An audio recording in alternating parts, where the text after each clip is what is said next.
What's up YouTube? In this video, I'll be showing you how to make my miniature house number 4. Oh, and by the way, I feel as though I should mention this every time. These miniature houses really aren't supposed to be all that functional like a survival house or anything like that. They're really only supposed to be decorative.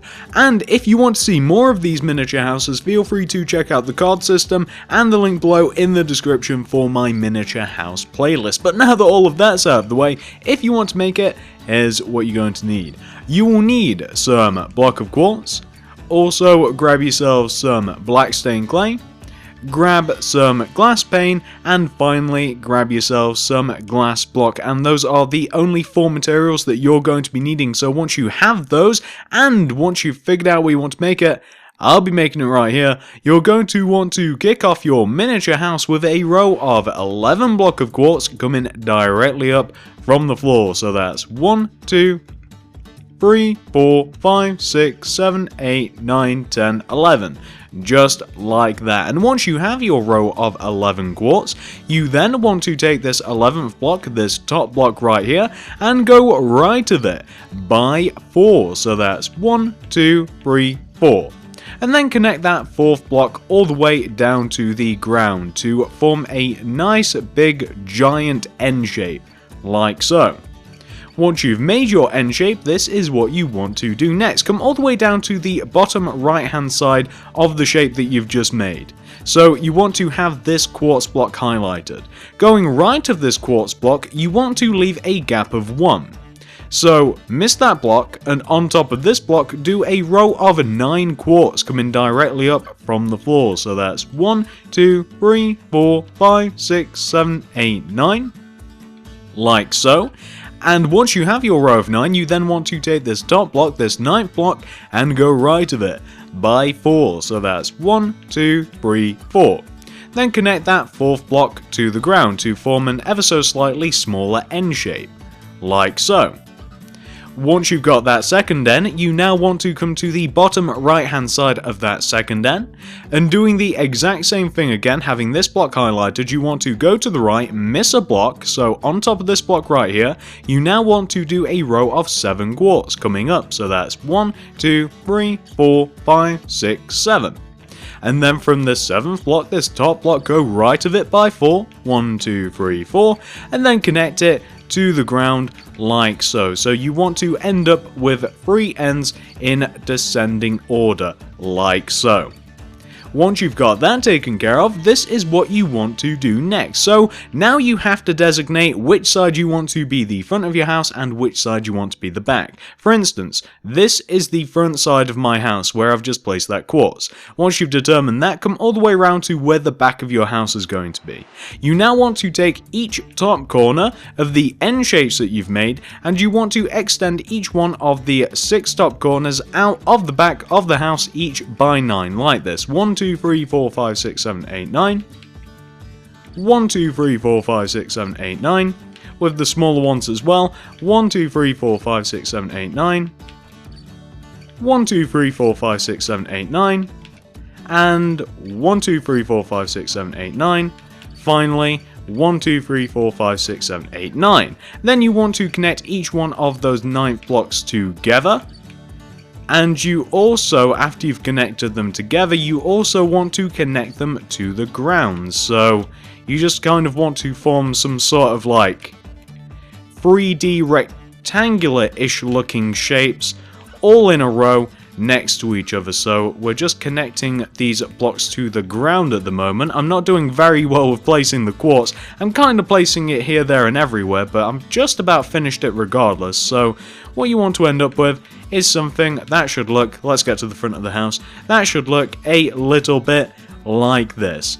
Nice and simple. Alright, so once you've reached this point right here, this is what you want to do next. So you're on the front of your house, take out your black stained clay, and do this. This is actually somewhat difficult to put into words, but it's really easy to see what you have to do. So with your black stained clay, inside each one of your 3 N-shape arches, you kind of just want to have one block backwards and one block inwards in relation to the quartz archway. You kind of just want to have an ever so slightly smaller archway of black stained clay that kind of just sits inside it. So you kind of want to end up with something that should look a little bit like this. And if you guys can see on the tallest one on the left hand side, we've kind of formed an A shape, and those two blocks at the bottom center, those are basically just space for the entrance. So this is what you want to have on the front, and not only the front, also the back of the house as well. So coming to the back of the house here,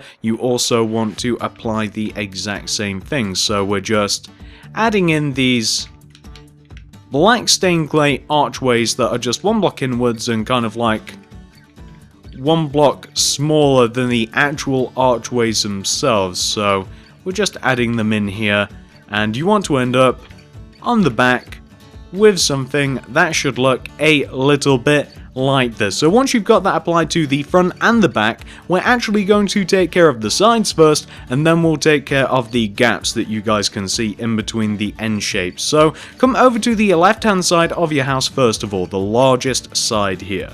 This is what you want to do, and you know what, this is actually hard to explain as well, but it's really easy to see what you actually have to do. So first of all, you just want to connect the front and the back of the house together with your black stained clay.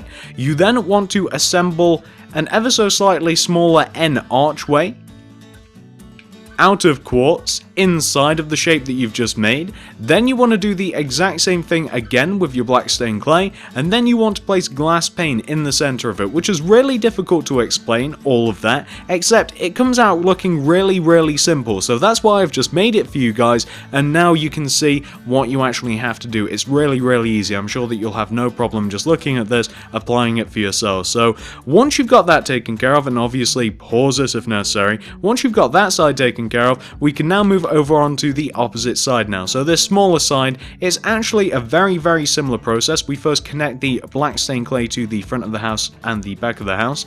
Then we add an ever so slightly smaller quartz archway. Then we add some black stained clay in the center to form an ever so slightly smaller archway again, and then it's just glass pane in the center. So it's pretty much the exact same strategy, except on a slightly smaller scale. So this is what you want to have at the opposite end of the house, the smaller end of the house. Once you've got that taken care of, all we have to do now is the fronts and the backs of the house. So we've got some glass pane to add in, and we've also got to connect each one of these end shapes together. So this is what we want to do to bridge the gap. So it's kind of, again, a lot of this house is really difficult to explain, but it's kind of easy to see what you have to do. So we're on the inside of the house, and we're going to connect the most left-hand part of the house and the middle part of the house together. So our objective is really just to fill this gap here with black stained clay and have it not look weird. That's pretty much all we have to do. So I'm just going to kind of like add it on the inside here, as you guys can see. So we don't really want it to obstruct any of the quartz, so we're just going to add it like this. If you guys can see how I'm adding it, and I hope that you can. I mean, I don't really want this to interfere. No, there we go. I've just done it ever so slightly wrong there. So the objective is for it to kind of like sit one block backwards in relation to the quartz at all times, if you guys can see what I'm talking about. So we never want it to kind of like interfere looking from the outside in. We never want it to interfere with the quartz. So we don't want it to like be here. We don't want it to be in line with the quartz. We just want it to sit one block back. So from the outside view, you want to have something which should look like this. And you guys have just seen the inside view. It's ever so slightly messy on the inside, but that's okay because it's a bit necessary. So once you've done that to the first one, you also want to connect the middle one and the smaller one together. So coming to the inside first of all again, it's just the exact same process. So we're just adding the quartz here, and we just don't want it to obstruct the... I say we're adding the quartz, we're adding the black stained clay here, and we don't want it to obstruct the quartz in any way, shape or form. So we've got to add a row here. And we're also going to have to come back one as well even further here, and then we start coming up from here, and hopefully you guys can see why I'm doing it in this way. So from the outside view, you want to have something which should look a little bit like this. And again, the whole objective is just to make sure that there's no quartz that's kind of like, I keep saying quartz, that there's no black stained clay in line with the quartz like I'm kind of doing now. You don't want this, you want it how it is now. It kind of just wants to like sit one block backwards, if you guys can see what I'm talking about. So once you've got all of that black stained clay added, once you have connected each part of the house together, what we now want to do is just fill up the outer parts of the end shapes on the front and the back with glass pane, like I'm doing now, and we'll also want to fill the tops of them in with glass blocks. So I'm now just on the back, I'm just adding in the glass pane, and I'm also going to do the glass block since it's a really simple, quick job as well, and then we'll take a look, and then we'll actually be done. That will be the structure of the house 100% fully complete. So we've just got this middle part to do here. Oh, we've got to connect the black stained clay at the top, if you guys can see. We've also got to do it on this side as well, if you can see. Let me just add all of the necessary materials to the roof, and then I'll show you what you have to do. So all of the roofs want to look like this. You might have to connect some more black stained clay together, but the whole gist of it is that there's kind of like a strip of glass block in the center, and it's kind of encapsulated within black stained clay. So it just wants to look exactly like this, and the front of the house wants to look exactly like this. And just going all the way around now, this is exactly what the house wants to look like. Really simple, just really difficult to explain. So what I'm going to do now, once you've reached this point right here, once you have completed the structure of the house fully, I'm now going to whisk away. I'm going to mess about with the interior just a little bit. I'm really just going to rip up the floor and replace it.